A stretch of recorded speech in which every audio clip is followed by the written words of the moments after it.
국내 코로나19가 다시 확산세를 보이면서 일일 신규 확진자 수가 40명대로 올라섰습니다.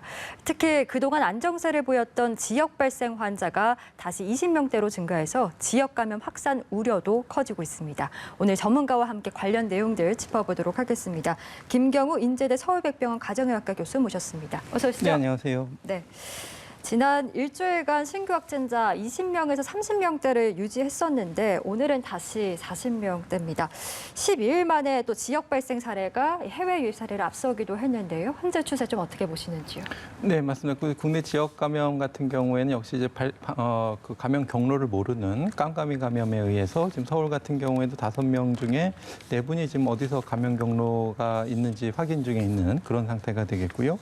그래서 이렇게 그 깜깜이 환자분들을 통해서 방역 수치가 조금 미흡했던 소규모 모임이라든지 이런 데를 중심으로 전파가 일어나고 있는데요. 예. 또 이제 전파가 일어난 상태에서 그 감염 인지가 조금 늦어지면서 그동안에 이제 감염되셨던 분들이 또 추가 전파를 일으킬 가능성이 좀 많기 때문에 앞으로도 계속 감염 전파가 늘어날 것으로 좀 우려가 되고 있습니다. 네, 지역별로 봤을 때 수도권과 이제 부산을 중심으로 좀 집단 감염이 많이 이어지고 있는데 먼저 경기도 상황 좀 짚어보겠습니다. 경기 고양시에서 이 확진자와 접촉하신 또 분들께서 확진이 많이 되셔서 좀 우려가 되고 있는데 현재 이 상황 같은에서는 감염 경로가 확인이 되지 않고 있는 상황인 거죠? 네, 아직 누가 최초 감염원인지는 좀 조사 중에 있는데요. 그러니까 지표 환자 처음 증상 발현해서 확진되신 분 같은 경우에는 고향 89번 환자분이신데 그 4일날 이제 증상이 나타나서 선별 검사를 통해서 좀 확진되신 분이 되겠고요. 이분이 어떤 가족이나 교회 또 사무실 접촉을 통해서 추가적인 확진자가 나오고 있는데 남편분 같은 경우에는 오히려 또 2일부터 이제 증상이 먼저 나타나셔서 누가 최초 감염원인지 검사 중에 있고 또 이분이 같이 근무하시는 초등학교, 양주시에 있는 초등학교에서 확진자가 발생했고 또 이분이 근무하신 학생이나 다른 선생님들에 대해서 검사하고 있는데 아직까지는 다행히 음성으로 나오고 있는데 추가적인 어떤 확진자가 발생하는지에서는 추이를 지켜봐야 되겠고요. 누가 최초 감염원인지에 대해서 계속 역학조사가 이루어지고 있습니다. 네, 최초 감염이 누구인지도 파악이 돼야 될 것이고 지금 확진되신 분들 중에 이제 교인도 있고 또 어린 학생인 자녀도 있어서 지역사회까지 비상인데요. 추가 확진자가 더 나오지 않기를 좀 바라보겠습니다. 그리고 부산 감천항이 연일 상황이 나쁩니다. 지금 국내 선박과 관련해서 첫 사례가 나왔는데 우리나라 국적선인 영진 607호 선박에서 지금 한국인 선장분께서 감염이 됐고 이분의 동선이 또 공개가 됐습니다. 유흥업소 등 고위험 시설을 또 다녀오신 것으로 확인이 됐습니다.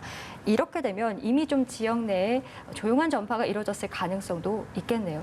네, 그렇습니다. 이분의 이제 동선이 좀 복잡한데요. 말씀하신 것처럼 뭐 식당도 다녀오시고 유흥업소도 다녀오시고, 근데 이제 이분이 발견되기 전에 이제 다른 분이 먼저 확진되시면서 이분의 접촉자를 통해서 이제 확인된 사례가 되겠는데, 그래서 이분이 그동안 이제 많이 다니시면서 이용하셨던 어떤 식당이라든지 이런 데 같이 노출되셨던 분들 중에서 추가 감염자가 나올 가능성이 많기 때문에 또 이제 동선 추적 중에서 좀 누락된 접촉자들은 없는지 계속적인 역학조사를 통해서 추가적인 전파를 찾아야 되는데 아무래도 좀 감염 인지가 좀 늦게 됐고 이분의 동선이 좀 복잡해서 이제 혹시라도 이제 좀 추가적인 전파자가 많이 나오지 않을까, 좀 슈퍼 전파자가 되지 않을까 이런 우려도 있고요. 그래서 또 이미 이분이 이제 근무하신 이제 영진 607호 같은 경우에도 이제 다른 그 선원분들을 중심으로 해서 또 감염자가 확인되고 있어서 추가적인 감염 추세에 대해서 조금 주의가 좀 필요한 상황이 되겠습니다. 네, 말씀해 주신 것처럼 이 한국인 선장과 함께 식사를 했던 선원,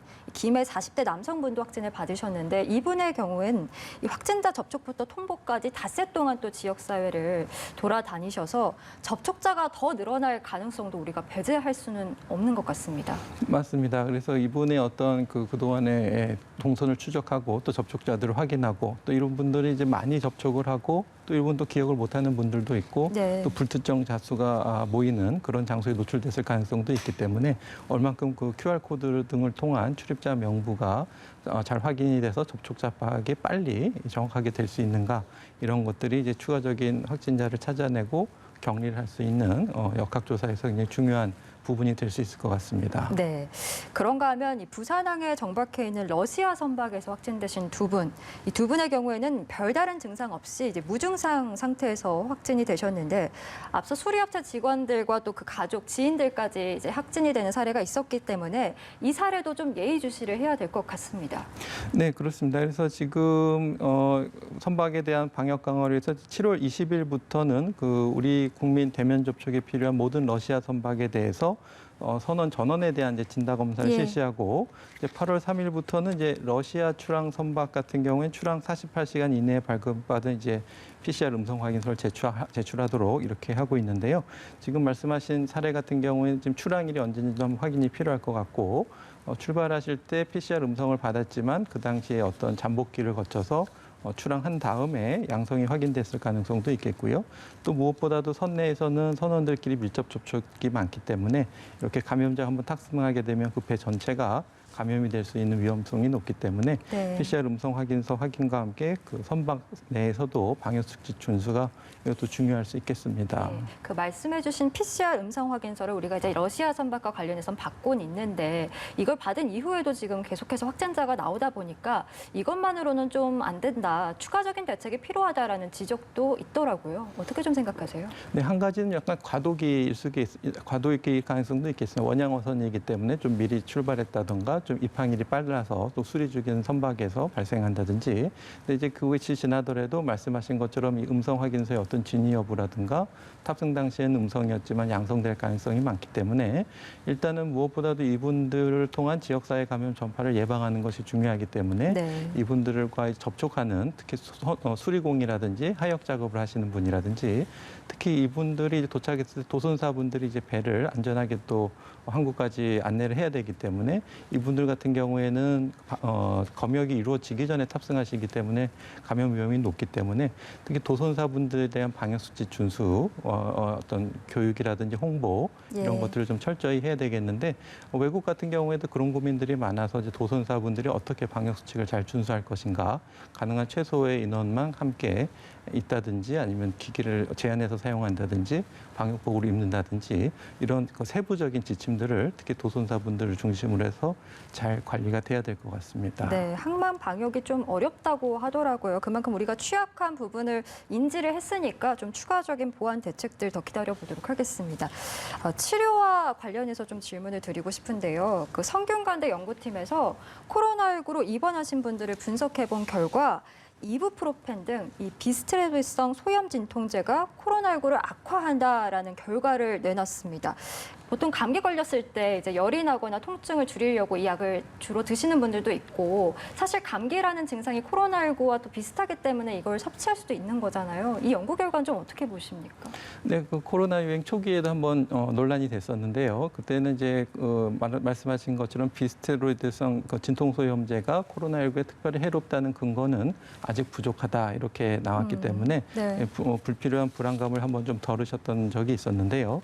이번 연구는 이제 우리나라에서 이제 코로나19로 입원한 성인 대상으로 코로나19 감염자분들이 이제 확진받기 일주일 전에 이런 그 진통소염제를 처방받은 군하고 받지 않은 군을 비교했더니 네. 처방을 받은 군에서 어떤 사망이라든지 중환자로 가는 확률이 더 높았다라는 비교 연구가 되겠는데 물론 이제 이런 진통소염제가 코로나19를 악화시킬 수도 있지만 어떤 연구의 제한점 같은 것도 좀 살펴봐야 될 것 같고요. 네. 예를 들면은 그 약을 처방받으셨던 분들의 어떤 그 자체의 특징, 그러니까 전부터 조금 건강 상태가 안 좋으셨다든지 아니면 증상이 조금 일찍 발현돼서 약을 처방받으셨다든지 아니면은 약을 처방받아도 약을 안 드셨던 분이 계시거나 진통소염제를 그 처방전 없이도 그냥 구입이 가능하기 때문에 그냥 드셨던 분들이 누락됐다든지 이렇게 해서 약간 좀 추가적인 확인은 필요할 것 같은데요. 예. 아직까지 이렇게 불필요하게 걱정하실 필요는 없으실 것 같고요. 네. 조금 더 추가적인 근거에 대해서는 조금 더 연구 결과들이 좀 모여져 봐야 할 것 같습니다. 예, 알겠습니다. 그런가 하면요. 지금 의과대학 정원 확대 방안에 대해서 지금 반대하는 전공의들이 이제 내일 집단 휴진을 앞두고 있습니다.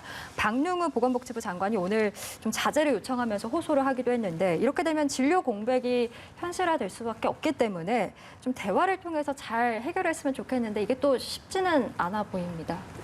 네, 그렇습니다. 그래서 일단은 우선 의사 내에서도 이제 의견이 엇갈릴 수 있지만 네. 이렇게 집단 파업을 한다는 건 최소한 이제 대다수의 해당되는 의사들이 동의했다는 뜻을 또 강력하게 뜻하는 표현이 될 것 같고요. 그 표현이 이제 집단 파업을 하게 됐는데 말씀하신 것처럼 또 국민의 건강이나 안전이 이제 위협받은 상황이 돼서는 안 되겠습니다. 그래서 네. 아마도 이 전공의 공백을 교수라든가 다른 전문의들이 채워야 될 것 같고 그럼에도 불구하고 의료 공백은 좀 생길 수밖에 없을 것 같은데 일단은 국민의 건강과 안전이 제일 우선이기 때문에 일단은 최소한 의료 공백을 최소화하고 또 이제 뭐 또 그런 안전이 위협받는 정책을 또 만들어서도 안 되겠죠. 네. 그래서 좀 체계적이고 확실한 정책을 너무 이제 뭐 흔히 이제 너무 빨리 정책을 쉽게 만드는 거다 이런 것 좀 주의가 필요할 것 같고 협의체를 구성해서 이제 충분한 논의를 거쳐서 좋은 정책을 만들고 또 지금 이제 의대 정원뿐만 아니라 이제 관련된 여러 가지 이슈들을 통해서 이제 파업이 진행되고 있는데 예를 들면 이제 한약 처방 급여화에 대해서도 네. 의료보험 재정을 그쪽에 쓰는 것에 대해서 반대하는 의견 그리고 이제 어떤 비대면 진료를 위해서 뭐 기재부라든지 뭐 중소벤처기업부 중심으로 하는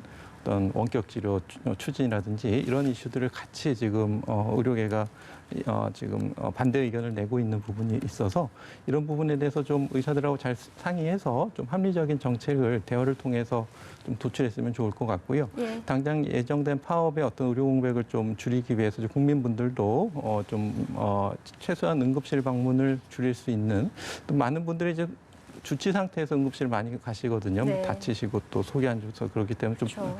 과음하시는 것도 좀 이번 주말에 좀 피하셔야 될 것 같고요. 이번 주말에는 조금 걱정이 되는 상황이 되겠습니다. 예, 알겠습니다. 오늘 코로나19 소식과 관련해서는요, 김경우 인제대 서울백병원 가정의학과 교수님과 함께 짚어봤습니다. 오늘 말씀 고맙습니다. 네, 감사합니다.